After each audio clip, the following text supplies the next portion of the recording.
Hello everyone, Zera from ZZZ Game Forum here, and this is my top 10 horror games. So for number 10 we have Alien Isolation. This game takes place 15 years after the events of Ridley Scott's 1979 film Alien.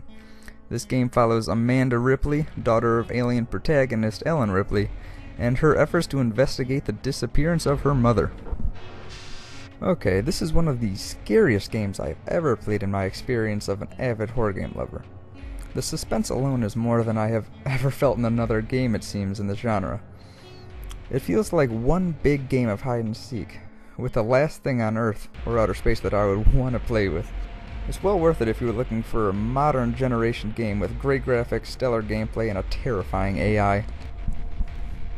Now, for number 9, we have The Evil Within. This game centers on protagonist Sebastian Castellanos, as he is pulled through a distorted world full of nightmarish locations and horrid creatures. My adrenaline levels have had to have reached an all-time high playing through this game. Many larger enemies could not be killed at first too, which really makes you question your inner fight-or-flight reactions. That, mixed with some of the most gruesome character designs that I've seen in my entire life, makes this a very chilling experience.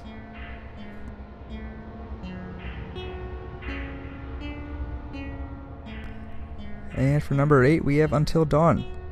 This game centers around a group of 8 teenagers who decide to vacation for a night in a cabin on Blackwood Mountain, exactly 1 year after the disappearance of 2 of their friends. The story seems kind of straightforward at first, but trust me, it gets a lot deeper than I previously expected. This game offers a perfect mix of slow plot progression, stealth and decision making, and adrenaline-filled action and chases. Trying to help these kids survive was a lot harder task than I previously thought.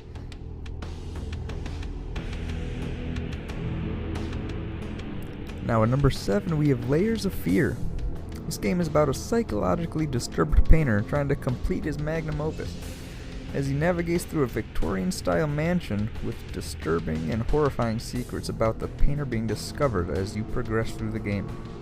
It really does me good to see developers take horror in a different direction. No guns, no lasers, no constant fear of dying and having to start over, and yet they still deliver unmistakable fear to the audience. This game is a story-driven masterpiece that should not be overlooked due to its lack of action. I highly recommend this game if you are just in the mood to be chilled to the bone in a chill way. Coming in at number 6 we have Eternal Darkness. This game revolves around Alexandra Roivas as she investigates the mysterious murder of her grandfather, Edward Roivas. While exploring this Rhode Island mansion, she discovers a secret room containing, among other things, a book bound with human skin and bone. Along the way you uncover the secrets that this book hides, but this isn't the time for me to have spoilers. This game really was ahead of its time. I mean, it's for GameCube. The fact that you can go back into time to farther investigate what is happening in this game is a really fun twist to add to the horror genre.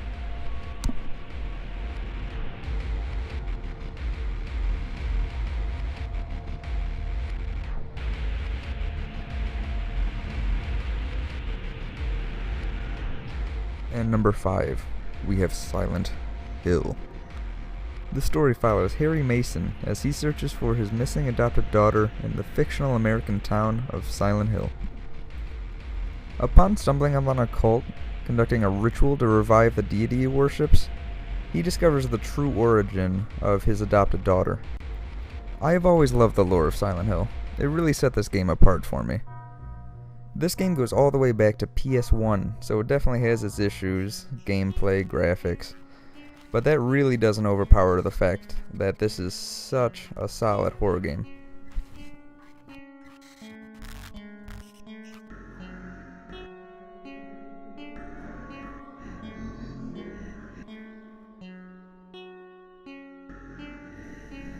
And now we have Cohen.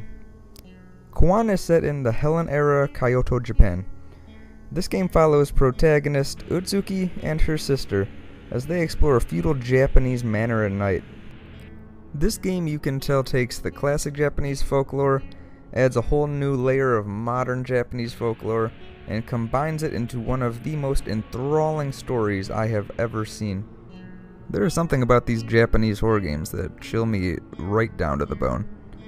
The gameplay is just average, but the setting and the story will be enough to get you riled up.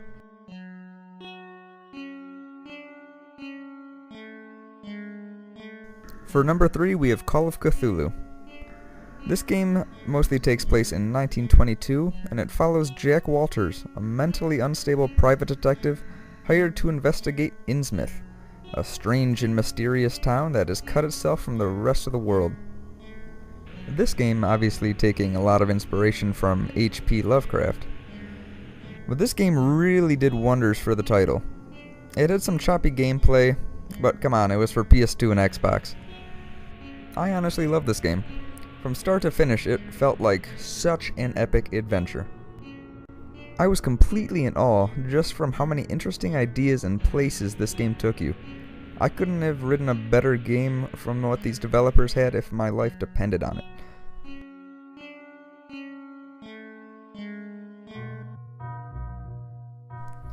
Number 2, I'm going for Amnesia.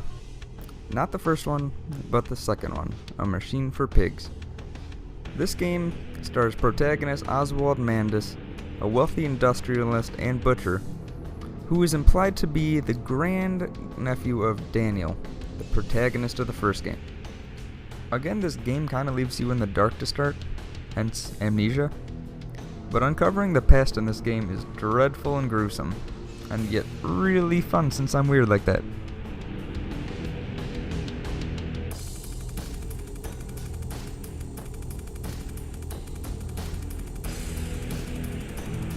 My all-time favorite horror game, Fatal Frame 5. This game takes place on fictional Hikami Mountain, a place known for its mysterious suicides and spiritual happenings connected with its bodies of water.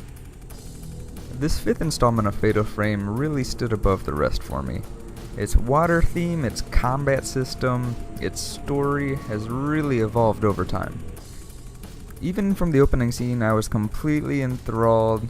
I got the willies just watching. You really do not want to encounter one of these maidens of Blackwater. So this is my favorite horror series to date, the favorite game of my favorite series to date, and for that, it deserves the number 1 spot on my top 10 horror list.